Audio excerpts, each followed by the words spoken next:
As more information and background is reported in the news about the 34-year-old Navy Yard shooter, Aaron Alexis, we have to talk about the involvement or lack of involvement of his religious background in the reporting, in the motivation. And Lewis, as we know, anytime that there is a crime committed in the U.S. or against individuals, against Americans, against associates of the U.S., and one or some or all of the perpetrators are Muslim, that becomes the forefront discussion. There are panels, and by panels, I don't mean just on Piers Morgan's show or any other corporate news show, but I mean Senate panels and congressional panels.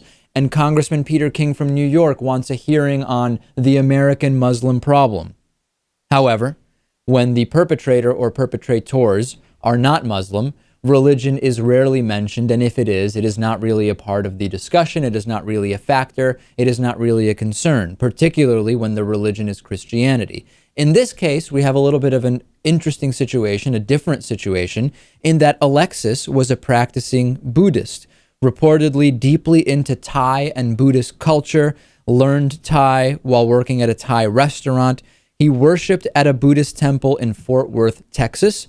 Monks there told the LA Times they were shocked that he was behind the DC killings. The wife of someone who knew Alexis said he was a very devoted Buddhist. Buddhism teaches forgiveness, not grudges. That's why we're so shocked, because he isn't Muslim. I have so many thoughts about this, Lewis.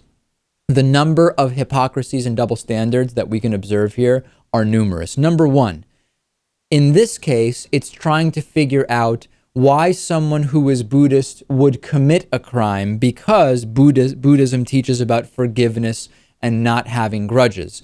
In other words, here he committed the crime in spite of his religion, whereas if you are Muslim and you commit a crime, you are committing it because of the religion, even though the reality is that the overwhelming majority of those who are part of any major religion are not violent individuals. That's double standard number one.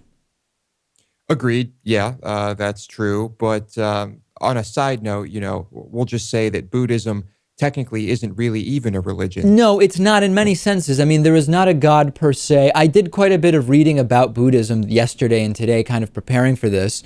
And I have to tell you, a lot of the tenets of Buddhism are quite appealing in that they don't conflict with science. They don't conflict even with other religions if you have specific religious beliefs.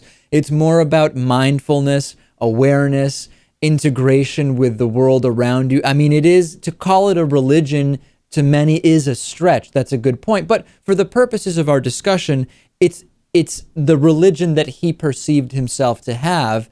And in that sense, we can analyze it as such.